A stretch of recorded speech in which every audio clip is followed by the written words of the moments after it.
নমস্কাৰ বন্ধুসকল, আজি আপোনালোকৰ কাৰণে লৈ আহিছোঁ এক নতুন ভিডিঅ'। এই ভিডিঅ'ত আপোনালোকে কেনেকৈ আপোনাৰ মোবাইলত আপোনালোকৰ ডকুমেণ্টছখিনি আপোনাৰ মোবাইলত হোৱাটছআপত পাব মই দেখাম। এটা নতুন পদ্ধতি। আগতে এইটো এপছত আছিল, এতিয়া আপুনি হোৱাটছআপত এটা মেছেজ কৰিলে আপোনাৰ ডকুমেণ্টছখিনি আহি যাব। তেন্তে পলম নকৰি ভিডিঅ'টো আৰম্ভ কৰোঁ।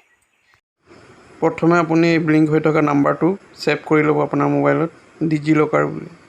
তাৰপিছত হোৱাটছআপত গৈ অ'পেন কৰি হাই বুলি মেছেজ এটা দিব। হাই বুলি মেছেজ দিয়াৰ লগে লগে আপোনাৰ মোবাইলত namaste this is the government of India বুলি মেছেজ এটা আহিব। তাত আপোনাক সুধিব কোৱিন ছাৰ্ভিচ, ডিজিলকাৰ ছাৰ্ভিচ। আপুনি ডিজিলকাৰ ছাৰ্ভিচত ক্লিক কৰিব। তাৰপিছত আপোনাক ৱেলকাম টু ডিজিলকাৰ ছাৰ্ভিচ বুলি ক'ব। তাৰপিছত সুধিব আপোনাৰ একাউণ্ট আছে নেকি ডিজিলকাৰত। তেতিয়া আপোনাৰ যদি আছে য়েছ কৰি দিব। য়েছ কৰাৰ লগে লগে আপোনাৰ আৰু এটা মেছেজ আহিব, please enter 12 digit Aadhaar number বুলি আপোনাৰ মেছেজ এটা আহিব। তেতিয়া আপুনি আপোনাৰ 12 ডিজিটৰ আধাৰ নাম্বাৰটো এণ্টাৰ কৰি দিব।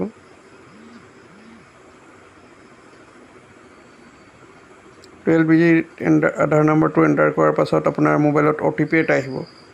এই OTPটো ইয়াত ছাবমিট কৰি দিব মেছেজত।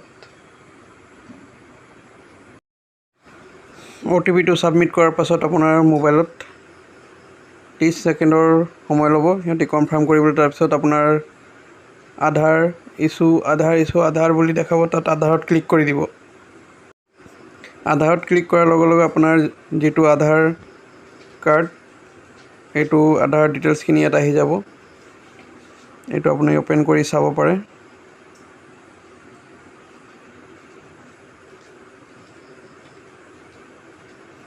তাৰপিছত আধাৰ ডকুমেণ্টত ক্লিক কৰিলে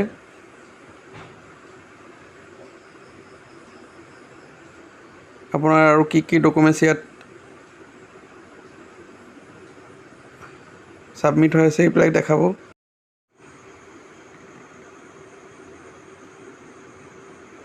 মই ইয়াত ড্ৰাইভিং লাইচেন্স আৰু পেন কাৰ্ড ছাবমিট কৰি থৈছোঁ, এইটো দেখাইছে। 1 নম্বৰ ক্লিক কৰি চেণ্ড কৰি দিম। তো মোৰ অলপ সময় ল'ব আৰু সিহঁতি মোৰ ড্ৰাইভিং লাইচেন্সটো ইয়াত PDF-ত দি দিব।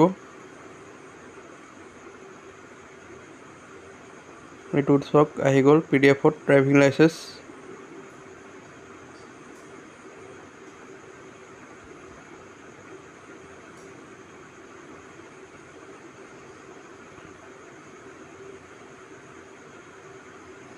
এইটো অ'পেন কৰি দেখাই দিছোঁ মই ড্ৰাইভিং লাইচেন্সটো।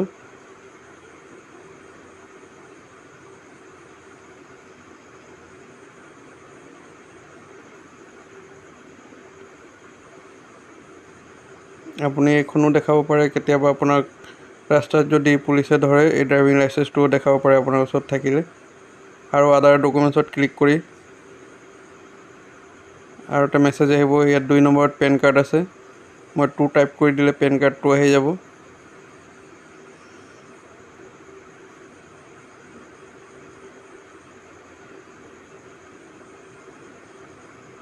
এইটো পেন ভেৰিফিকেশ্যন বুলি আহি গ'ল। এইটো পেন কাৰ্ডটো, এইটো আপুনি জেৰক্স কৰি ক'ৰবাত দিলে আপোনাৰ কাম হৈ যাব। এইটো এনেকৈ আপোনাৰ ডিজিলকাৰত যিবিলাক ডকুমেণ্টছ থাকে আপুনি